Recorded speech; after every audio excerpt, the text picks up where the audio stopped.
Elevated places where wide awake men hide away. Melanated faces make circulations through outer space. Cows graze on new vegetation, no need for medication. Restoration happens with proper diet and meditation. Levitate, ponder our future greatness, repeat the cadence. Mama, can't you see what Muhammad's making? Muhammad's taking me, made me fast, crisp, and lean. I'm on the new regime. Ruler, king, husband and father, son, brother and scholar, artist, author, lawyer and doctor, senior corporate partner, just charted over the water, mountain, deserts and forests. Men sharpen men like swords on each and every. Man, so welcome to Yourgodbrotha Show.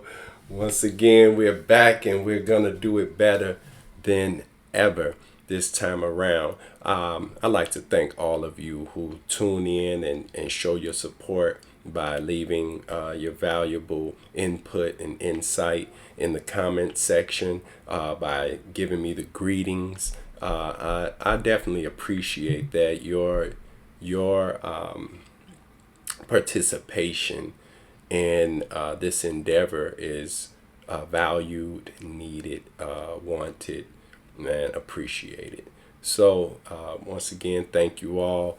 I'm here live on Facebook, and I'm learning the nuances of how to approach an audience that is not right here directly in front of me, but an audience that may be sitting in the comfort of their own home, that may be out and about, moving around. So it is important to me that I don't waste your time, that I come and give you something of value.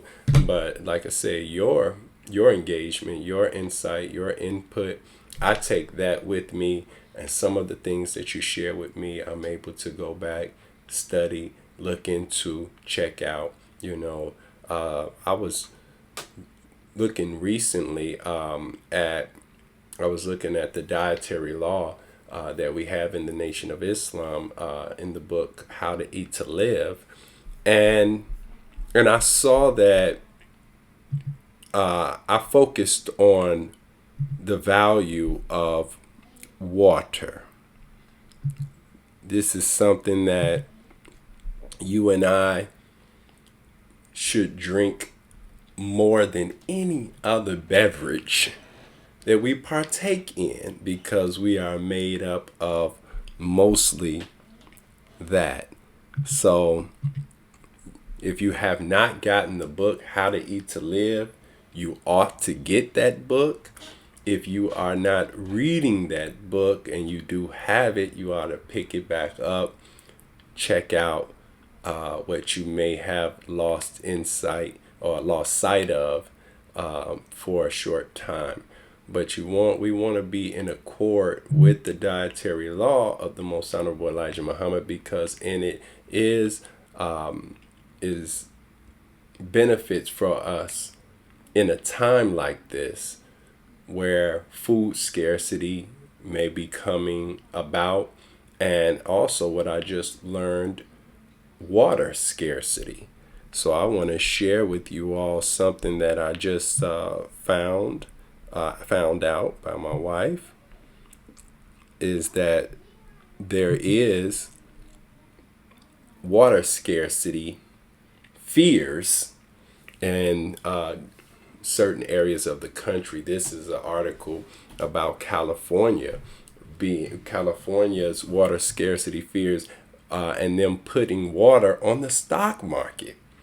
Some of you may know this. Some of you, this may be far away from the things that you regularly check on, but we gotta understand. I read something earlier today that said that drinking water is only 3% of all water found on the planet. That 97% of the water that is in the oceans and whatnot is salt water, is undrinkable. So look at that. 3% of the water that's on the planet is drinkable, and there are 6 to 8 billion people on the planet.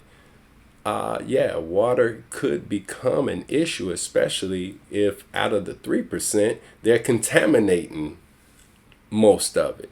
So, if you don't know, you should steer away from drinking water out of the faucet. That's something we've been taught, and that's something that is valuable because of what they put in the water. I know in the book, I was just reading How to Eat to Live, and the Honorable Elijah Muhammad was saying that, they put fluoride, chloride, and sodium in the water to clean the water, but yet those things have effects on the human body and brain, and they shouldn't have to kill us to give us clean drinking water.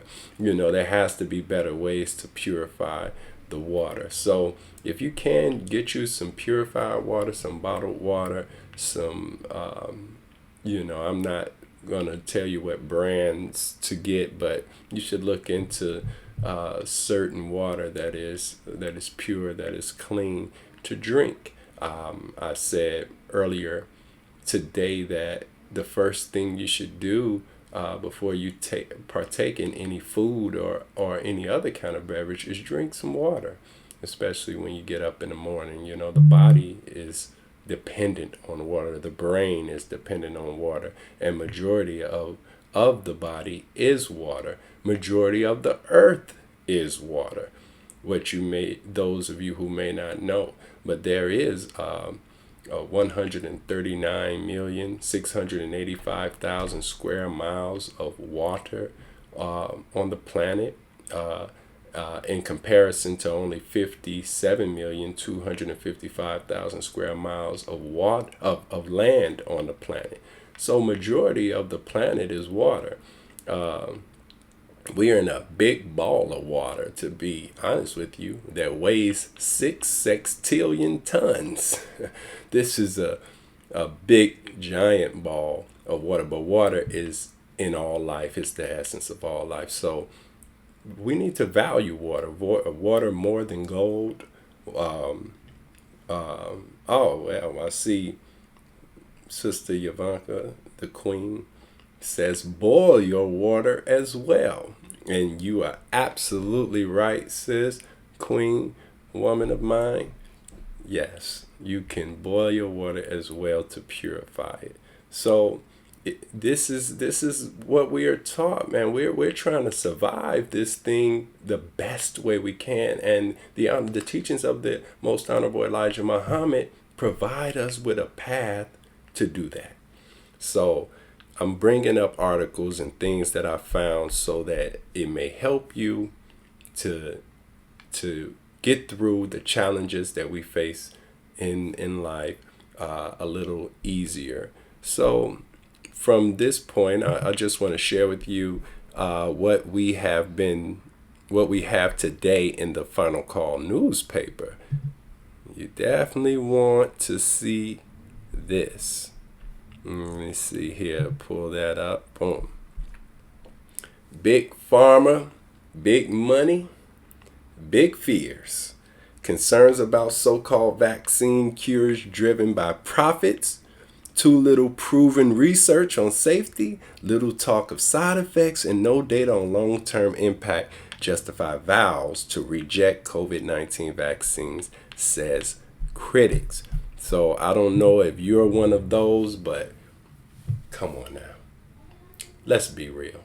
If you don't follow Brother Reza Islam, I think that brother is incredible with the amount of research he does and the kind of posts he continues to put up regarding vaccinations. And he's been doing that for years. And so I've gotten a lot of what I understood about vaccines. Some of the in-depth things that I began to look into was from posts that he was posting on Instagram and things like that. So I think that that's a brother who, in your social media diversity, you should have Reza Islam as one of the people that you follow. I'm big on seeing people use their gifts, skills, and talents to uplift others, and he is definitely one that does that.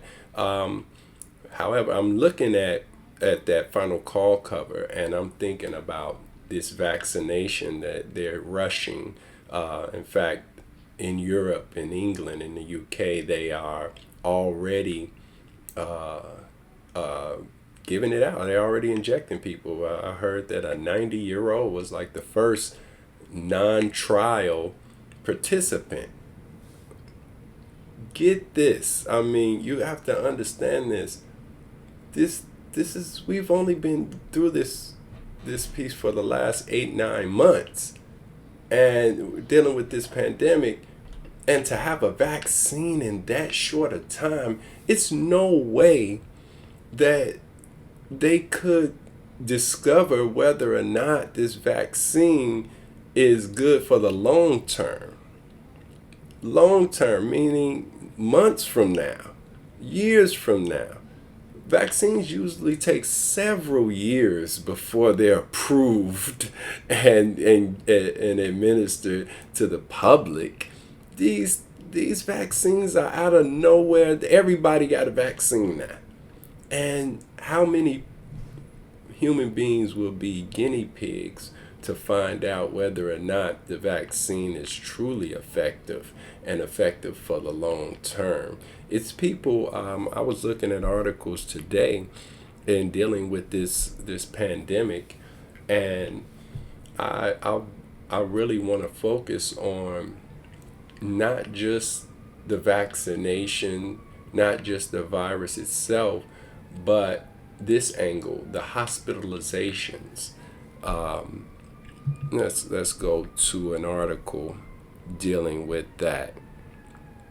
The hospitalizations have risen to ridiculous degrees.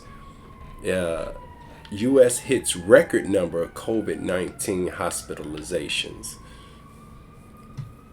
This is a serious issue.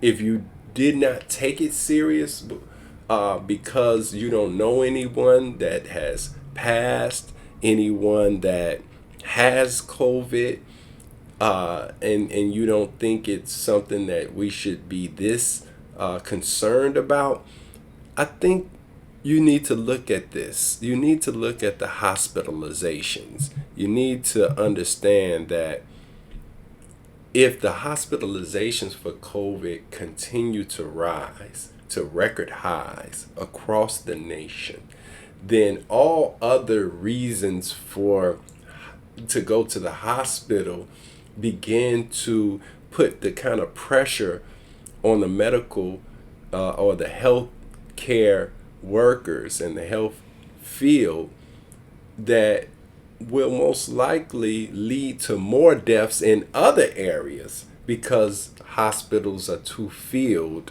with people there for COVID-19. So look at that.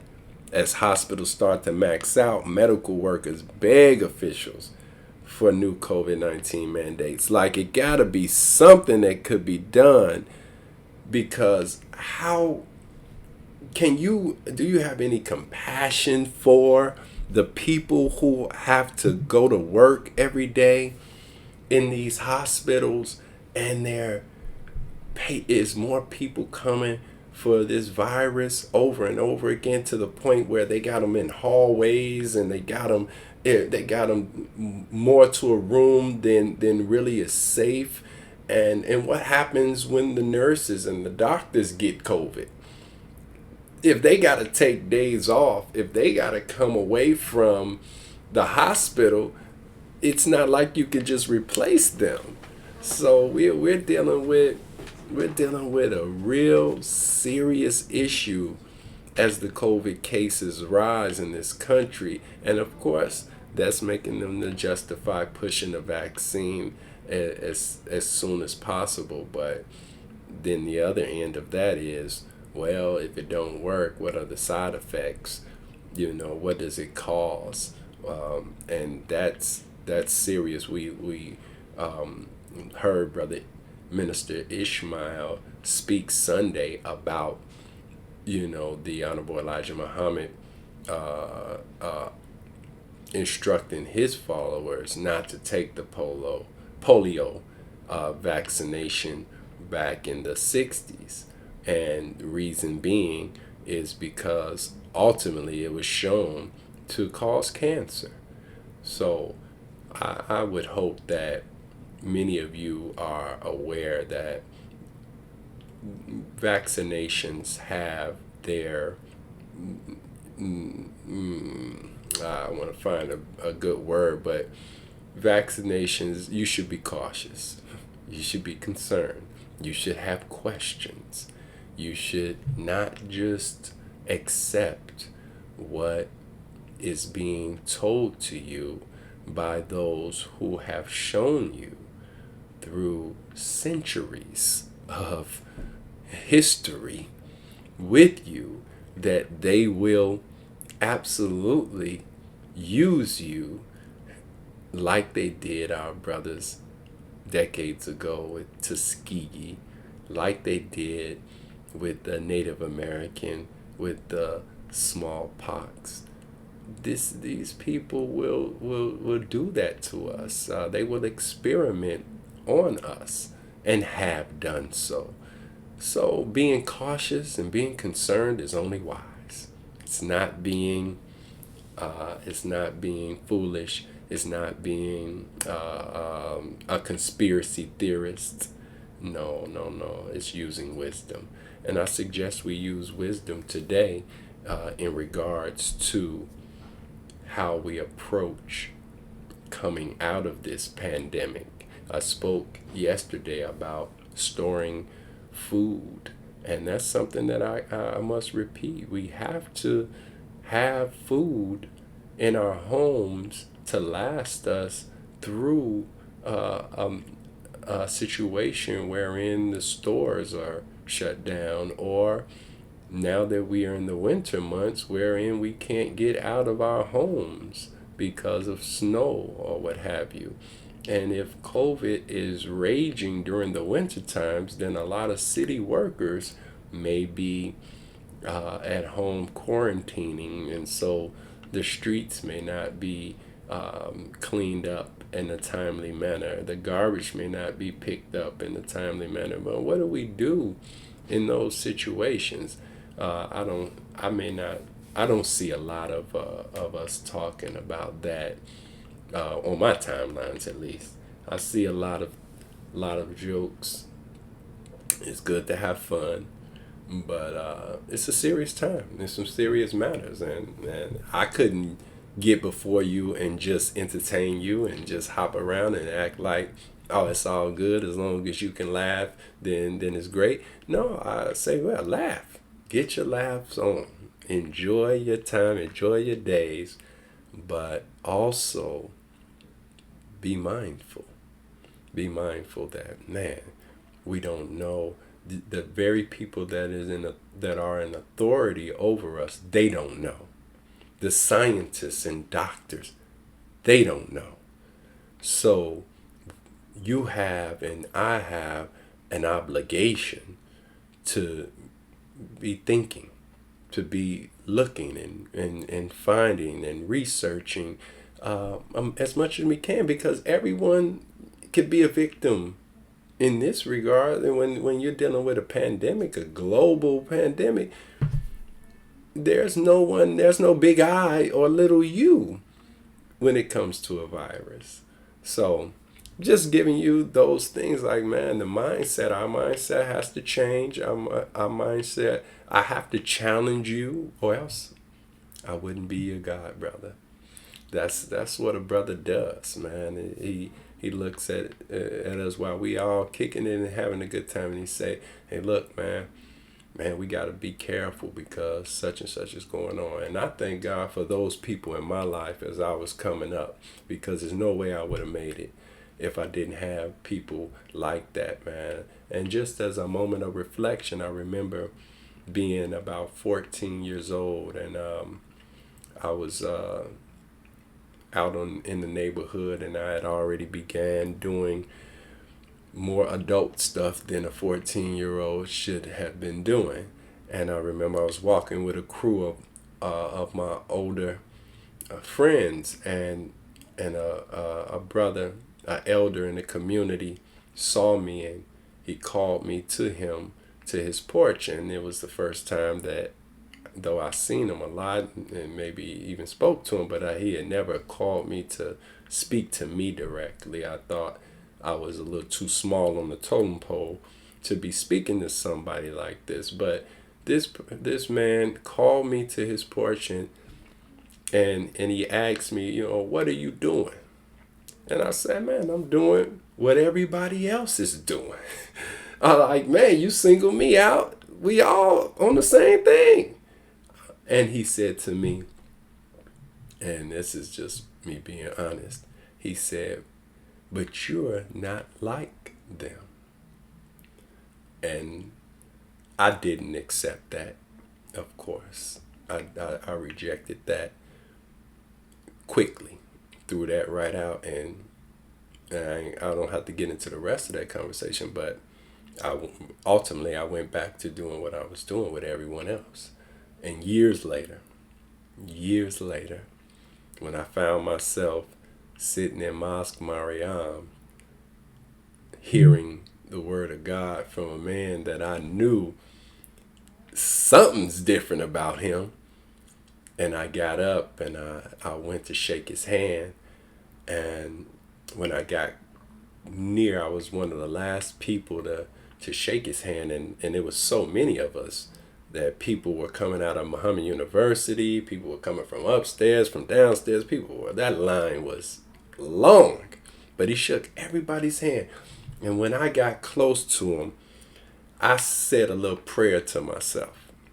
I'm talking to the God, and I'm like, God, you know that I have been around many different kinds of men, and men with great leadership qualities and great oratory ability, and men that can influence me. I've been around a lot of men, but I have never chosen to commit myself to a man that I so admired. And if this is that man, then give me a sign, give me something to let me know that this is that man. And as Allah is my witness, when I shook the Honorable Minister Louis Farrakhan's hands, I looked into his eyes, and it was as though it was an endless journey. Like, my eyes never found the end. That's the best way I could describe it. It was like he was there, but he was not there. It was like, man, in his eyes was more than I've ever seen in any human being's eyes that I've looked in. And I was taught early on, like any young brother, look a man in his eyes. So ever since I was a young child, I always would look a man in his eyes. And really, and they say eyes are the windows to the soul. Some men I would not mess with, I would not respect, just because I can see something. As soon as we make eye contact, I can see something about them that was unworthy of me committing my time trying to follow after them. But when I met the minister, man, I knew upon that moment, oh man, this is where I'm supposed to be, like forever, like never to, they said this is the one, need not look for another. That was that moment for me, and that was May 23rd, 2004. Man, that lecture was potent, but what he said in that lecture is what made me get up and come and shake his hand, because he was talking to Islamic scholars, and he was talking to them like, I know he's talked about one of them over east wanting to marry a sister in the nation so that he could gain citizenship in America. And the minister took that personally, like, man, I would kill you myself. Like, he don't play about the black woman. Man, he don't play. That's, you talk about a defender of the black woman, one who lifts the black woman. Man, he don't play. So he was like, man, he wasn't hearing that. And then he turned and said to them, man, these men, I may not be quoting them perfectly, but these men will make concrete water over this woman. This is where I need to be.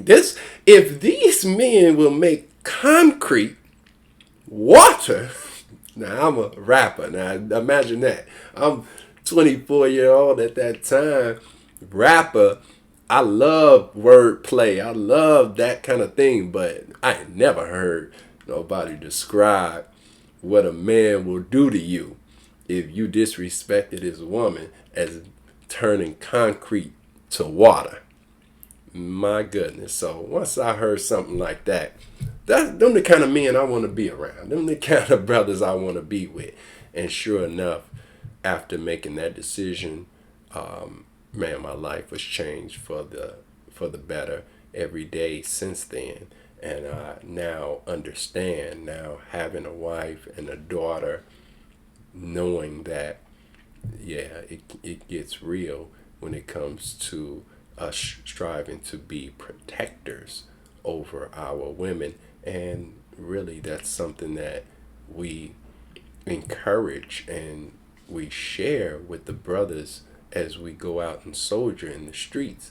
You know, I hear people saying all the time, well, the FOI should be the police for our communities. Man, that's holding us in high regard, and it's humbling to hear that. And I wish that, you know, we can see something like that in the near future, but not just those who have accepted the teachings. See, the Nation of Islam is not just those who are registered in the mosque. The Nation of Islam is all of the black men and women in North America and throughout the world.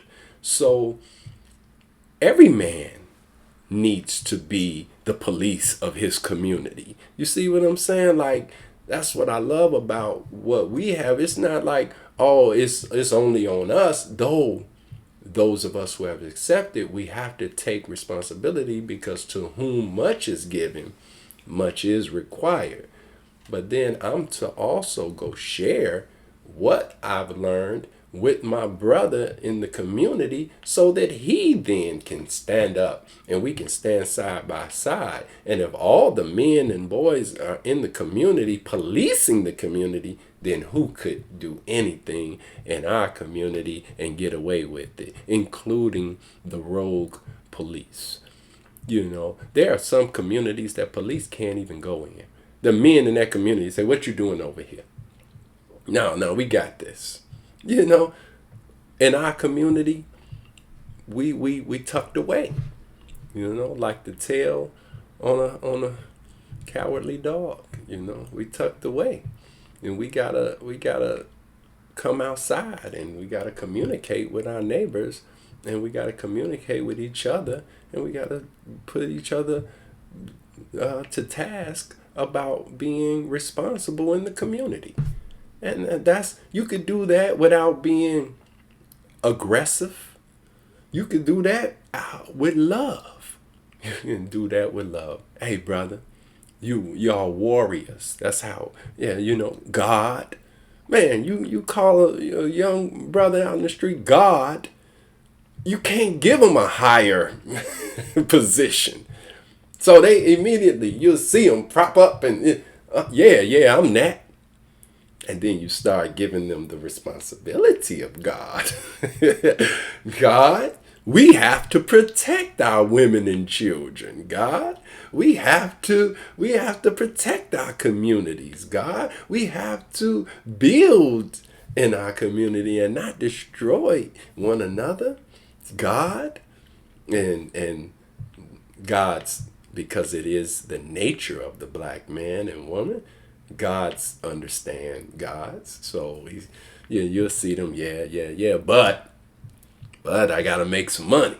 But it's rough out here. But yeah, it is. It is. I agree with you because I come from right out here, and even though I come from it and am striving no longer to be of it, I'm still here. I'm still here, and the roughness doesn't just disappear.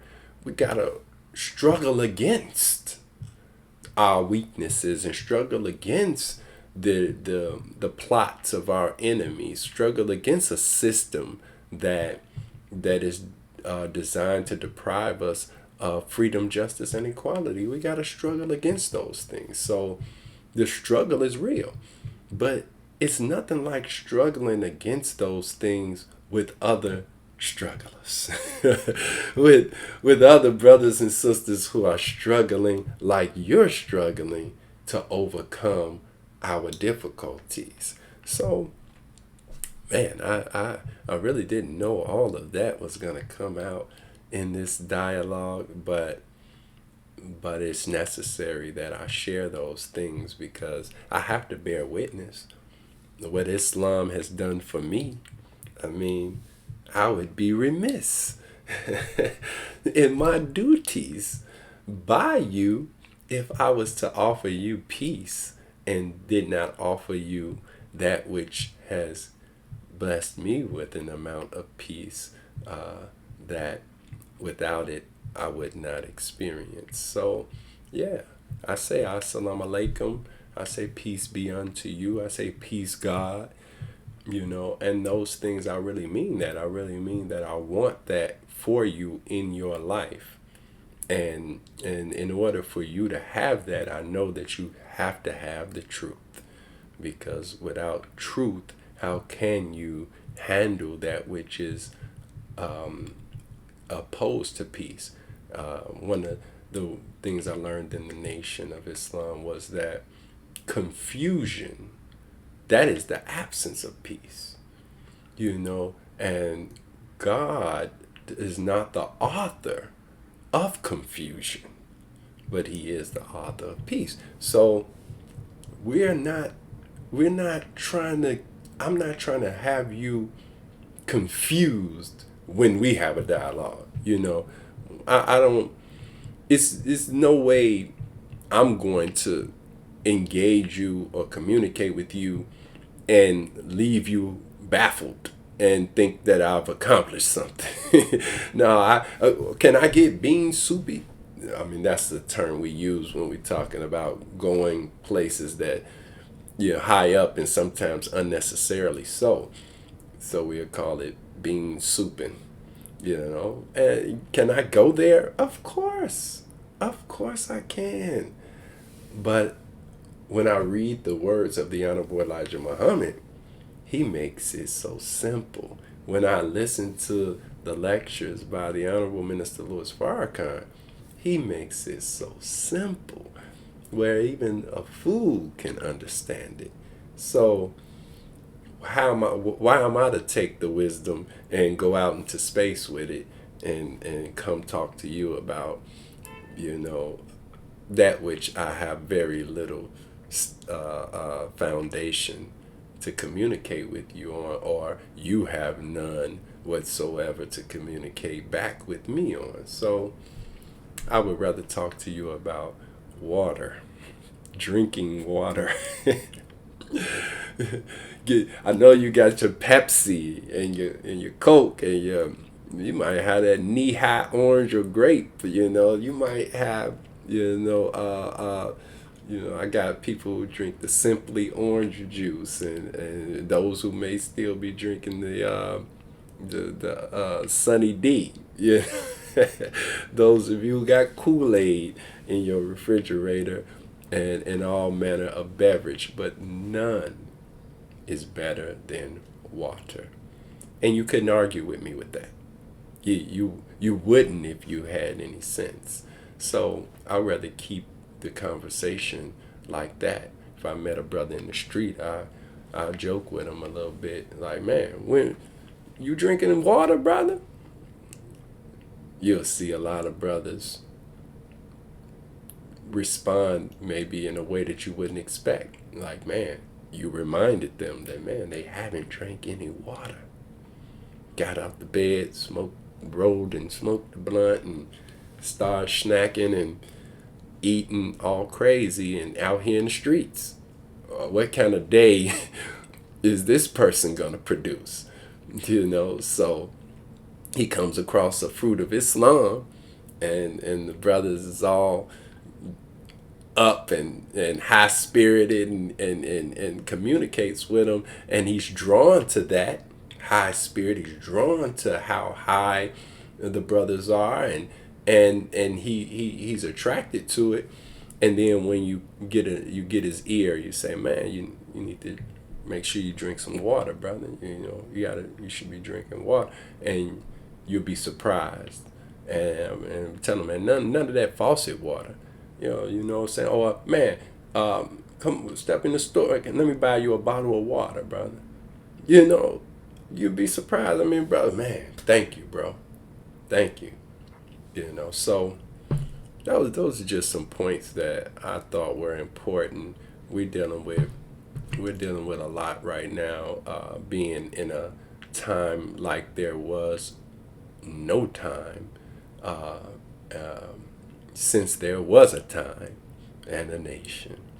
We have never experienced this in the last few decades, having to stay in our homes and having to stay away from one another and those we love, and not being able to be in the places that we want to be in, and the plans we had, and the restaurants we were gonna go to, and the time we were gonna spend with our loved ones, and who we were gonna see in school, and all of the things that we thought were gonna be, but we planned, and Allah plans, and Allah is the best of planners.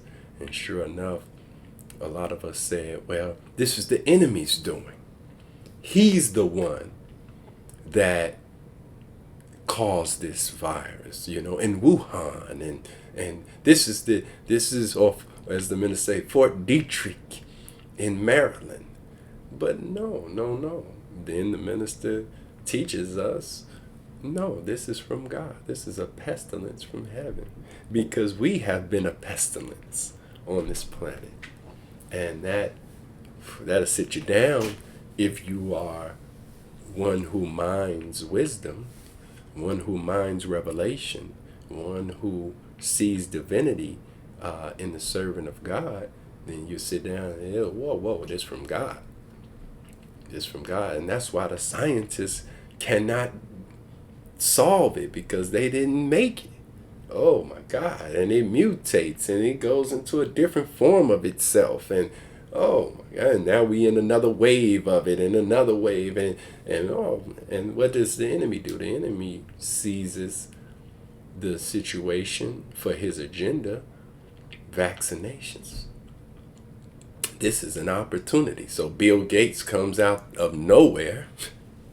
We ain't seen Bill Gates, but he comes out of nowhere, and he's the lead person in who should be getting vaccinated.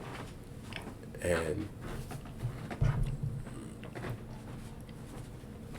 wow, just got some information here, and I wouldn't put that out just yet, but that is interesting, because what the information that I'm receiving right now is in those who will require you and I, if we desire to go back to normality, or what is normal, we have to have the vaccine. According to some will say, man, you can't work here, you can't go attend this school, you can't come to this restaurant, you can't participate in these activities, extracurricular and athletics and so on, without being vaccinated. I heard someone say that there's a card that they want to give to you. What's that I just heard that recently. I don't know if that was in a lecture or what have you, but they said there's a card that they want to give you wherein which it's got the schedule for your vaccinations. It might have been Reza Islam because, like I said, that brother he dropping it when it comes to vaccination. So they're going to give you a card that schedules your vaccinations. Now, imagine what they can do if there's some way to identify who's been vaccinated and who hasn't, which I'm sure that they're planning as part of this distribution of the vaccine, so that they can track those who are vaccinated and those who aren't. But only problem is that it's nearly 50% of the country that is unwilling to be vaccinated. And even in Europe right now, they have anti-lockdown and anti-vaccination protests that are going on right now. So you're dealing with a dividing up of society, a dividing up of the community. Peace, brother Mark Quinn. Man, I'm waiting on an opportunity to bring your expertise to Yourgodbrotha Show so that we can share some of what you have with our audience. So that's my brother Mark Quinn, martial artist, security person, a mentor. I've just seen him work in many different capacities, and this brother he's excellent in every capacity that I've seen him work in. And just like I say, beautiful spirit, great energy, somebody that I always enjoy being around. So, and that's another aspect, something that I definitely will cover in later shows, self-defense and security. And so I will invite brothers like Mark Quinn onto the show, brothers like Brother Salaritis Muhammad here in Chicago, who is doing a fantastic job with his lives and such. Brother, I'm very happy to know and to see moving in the way that he's moving. But he's someone that I will invite on as well to share some of his experience and suggestions in a time like this, in the way of self-defense, in the way of security. And of course, he being a student of Grandmaster Abdul Aziz Muhammad, our teacher, and he's someone that ultimately I will want to get my show to a little higher level before I invite him to come on. But he's someone that is full of wisdom and generous enough to share valuable information on self-defense, on security, and many other topics. And he's somebody I'm very fond of as well. So, we got brothers that box. I just saw a post by one of my brothers, Brother Michael Muhammad, who is just a great warrior. He's a great fighter. He's a great boxer. But more than that, he's a teacher and trainer of men. That's how I met him. And he's a husband and a father. Just a good brother all around. And he's somebody that definitely I'm interested in inviting as well to the show. But I can go on and on about the list of people who I know who are exceptional men and women who I would love to have in front of you all to share the value of their wisdom, and that's the benefit. Like I say, it's the benefit of having of choosing a lifestyle that we've chosen, because when you come across other people who've chosen a lifestyle of peace, of activism, of uplifting your community, you come across some very talented people. Brother Cornelius, I'm glad to see you came from behind that sycamore tree, God. You're absolutely correct. I definitely was hiding, brother. I was telling my people, I was telling everyone yesterday that, man, I began to enjoy my privacy, man. It's like, man, I really, you start doing the family thing, you start living the lifestyle of husband and father, and the thrill is seeing the children grow, and the thrill is pleasing your wife, and the thrill is being a respected and responsible person in the community, and you stop, not that you stop aspiring, but you stop looking for the accolades or the aggrandizement or the hand claps and so on. However, you may learn how to be those things and how to do those things, and those things are foundational, but then you may be called out, like you said, from behind that sycamore tree, and the scripture says, go and strengthen your brethren, go and glorify God before the people, so that's what I'm doing now. I'm coming out, your God brother, and I'm not coming out rapping to you alone, though that's something that I can do. I'm not coming out entertaining you alone. I'm coming out saying, let's have a real dialogue, let's communicate for real, and let's inform one another, so that we can get through a time like this, come out better on the other end than we went in. Because I'm sure that if you were being honest with yourself, you cannot say that you're the same person in December of 2020 that you were in December of 2019. I would, if I could find somebody to say, man, no, I'm exactly the same.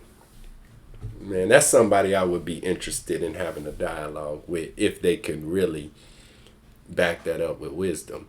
But it would sound, initially that sounds foolish to me, because we've never experienced what we've experienced in 2020 since I've been on the planet. So maybe there's some people that go back further than me that can say, yeah, we went through this way back when, but I've never heard of stay in your home for months and months and months on end, and businesses closed down in downtown Chicago. Walk down there, and if you have been used to being down there during a rush hour or during the lunch time or during the time when people are just moving around, and you go down there now, and you're able to just walk through those busy streets, normally busy streets, and it's empty, man, that can make you, wow, man, this is real. People not in those places, they're at home, or yes, and they're on Zooms and they're doing those kind of things, but they're not downtown in those buildings and moving throughout like we were prior to this pandemic. So yes, I'm out, I'm doing my thing, I'm communicating, I'm opening up the opportunities that are there for me to build bonds and relationships with my people, and to inform them and give them something of value, that when my name is mentioned, it be good things come to mind, hopefully. Those of you who know the things about me that I care not to bring public, please forgive me for those things, and let's move forward. So I thank you all for tuning in. This has been your God brother. Got a new show opening and closing that my wife put together for me, and it took me a minute to get it to work on here. It kept ending my broadcast every time I played it, but that's because I didn't understand what I was using. But I'm grateful for it. I'm grateful for you all. And God willing, I'm going to be back on possibly tomorrow morning. I really want to get to the point where I can get on sometimes in the evening as well. But right now, the mornings seem like the best time for me. So I look to seeing you all and interacting with you all at that time. Thank you, and peace be unto you.